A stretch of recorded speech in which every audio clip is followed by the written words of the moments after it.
आदरणीय मित्रों, श्री अवतार का बोध हो, श्री माता धरती का बोध हो। मित्रों, मैंने श्री भगवान से दिल्ली में हो रहे किसान आंदोलन के बारे में सवाल किए हैं कुछ, और जो जवाब मिले हैं उनके वो मैं आपके सामने रख रहा हूं। आप इन्हें ध्यान से सुनें और उनके विचारों को समाज में फैलाएं। मित्रों, मैंने भगवान से कुल 8 सवाल किए थे और उन सब के जवाब वे दे चुके हैं। आप 8 ही सवालों के जवाब सुने। भगवान के विचार क्या है इस संबंध में। मित्रों, मैं हूबहू शब्द तो नहीं बोल सकता, लेकिन मोटे तौर पर उनके विचार क्या हैं यह मैं आपके सामने रख रहा हूं। मैंने सबसे पहला सवाल किया था कि भगवान, दिल्ली में किसान आंदोलन हो रहा है, आखिर क्यों, वजह क्या? तो यह तो आपको भी पता है इसका उत्तर कि हाल के महीनों में सरकार ने खेती से संबंधित 3 कानून बनाए हैं, और वे कानून क्या हैं ये भी आप जान लें। सबसे पहला कानून है कृषि उपज वाणिज्य संवर्धन और सुविधा विधेयक 2020। दूसरा जो कानून है वो है कृषक सशक्तिकरण एवं संरक्षण मूल्य आश्वासन एवं कृषि सेवा बरकरार विधेयक 2020। और तीसरा जो कानून है वो है आवश्यक वस्तु संशोधन विधेयक 2020। और ये कानून जो बने हैं इसका विरोध हो रहा है। इन तीनों ही लॉ को निरस्त करने के लिए आंदोलन हो रहा है। मेरा दूसरा सवाल था कि इन कानूनों के बारे में सरकार का क्या कहना है। तो कानून के बारे में सरकार का कहना है कि भाई, ये कानून देश के जो किसान हैं उनके लिए बहुत आवश्यक हैं और उपयोगी हैं, लाभदायक हैं। इससे उनकी आमदनी बहुत बढ़ जाएगी, दोगुनी हो जाएगी आमदनी। और ये तीनों ही कानून हर हाल में बहुत ही लाभदायक हैं। और ये कानून कांग्रेसी सरकार समय में ही लाने की योजना थी बनी हुई, और इसके बारे में कांग्रेस के ही चुनावी घोषणा पत्र में भी उल्लेख मिलता है। मैंने तीसरा प्रश्न किया श्री भगवान से कि भगवान, सरकार और किसान संगठनों के बीच में 8 दौर की वार्ता हो चुकी है, लेकिन अब तक समझौता नहीं हो सका है। समझौता हो कैसे? समझौता होना किस तरह संभव है? तो श्री भगवान ने कहा कि सरकार और किसान संगठनों को चाहिए कि खेती और वाणिज्य व्यापार से संबंधित जो जानकार लोग हैं, विशेषज्ञ लोग हैं, उनकी एक बना दें कमेटी, और वह कमेटी तीनों ही जो कानून बने हैं इस तीनों की गहन रूप से समीक्षा करें।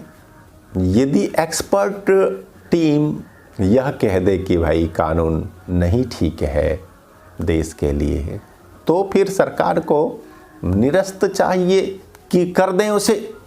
लेकिन अगर विशेषज्ञों की टीम कहती है कि नहीं, कानून अच्छे हैं, लाभदायक हैं, तो फिर रहे कानून बरकरार।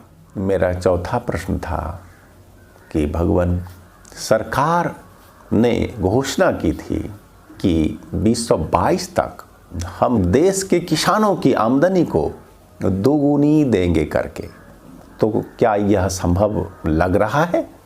तो भगवान ने कहा कि सखे, यह अब संभव नहीं लग रहा हमें, क्योंकि महामारी की वजह से देश ही नहीं विश्व की अर्थव्यवस्था निम्न स्तर पर आ गई है, और इस महामारी के कारण से सरकार अपने वादे को शायद निभा न पाएगी।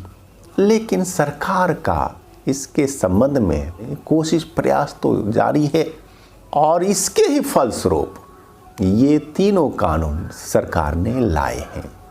सरकार देश का हित ही चाहती है कि किसानों की आमदनी बढ़े और हमारे जो किसान हैं वे खुशहाल रहें। तो फिर हमने प्रश्न किया कि भगवान फिर विरोध क्यों हो रहा है, विरोध का कारण क्या? जब किसान हित ही चाहती है और किसानों के हित में ही बना है कानून, तो फिर विरोध क्यों?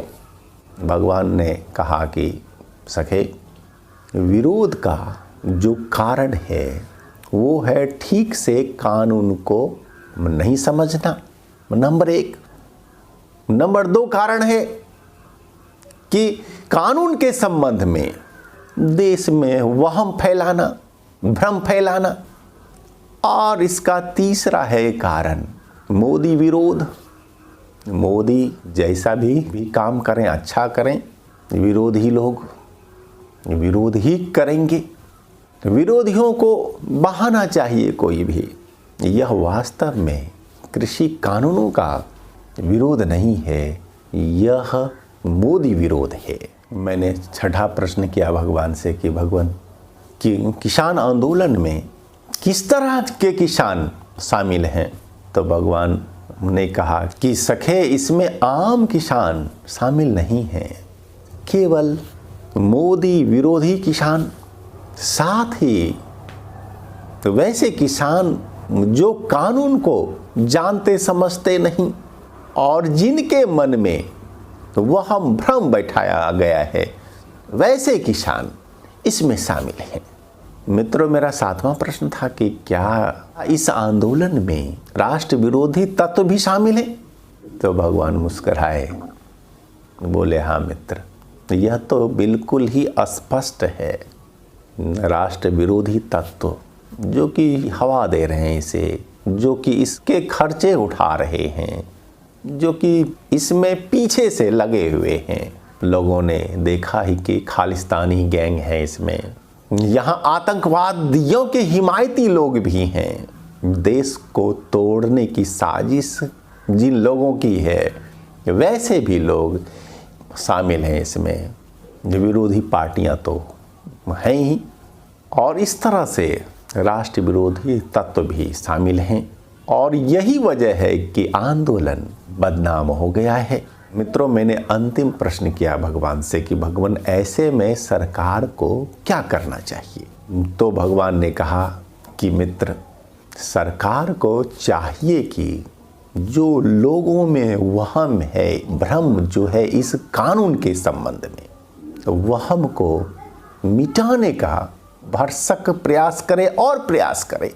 सरकार संभवतया अपनी बातों को सही ढंग से, सही एंगल से, सही रूप में समझा नहीं पा रही है। मित्रों, सरकार ये जो इरादे हैं वे तो हितकारी हैं। हाँ, हो सकता है कि ये तो इसमें संशोधन की हो जरूरत। सरकार संशोधन हेतु भी तैयार है। सबको मिल बैठकर समस्या का समाधान ढूंढना चाहिए। कानून हित में है, लेकिन यदि सुझाव और संशोधन हो लोगों के, तो सरकार को वे दें। सरकार को भी जनता के सुझावों का आदर करना चाहिए। लास्ट में भगवान ने कहा कि मित्र, तीनों कानून देश हित में हैं, लेकिन इसमें संशोधनों की ज़रूरत है। किसानों को चाहिए कि सुझाव वे सरकार को दें, सरकार उसमें संशोधन करे। मित्रों, तो ये थी श्री भगवान से किसान आंदोलन संबंध में हमारी चर्चा। आपने हमारे वीडियो को समूचा सुना, इसके लिए आपको धन्यवाद।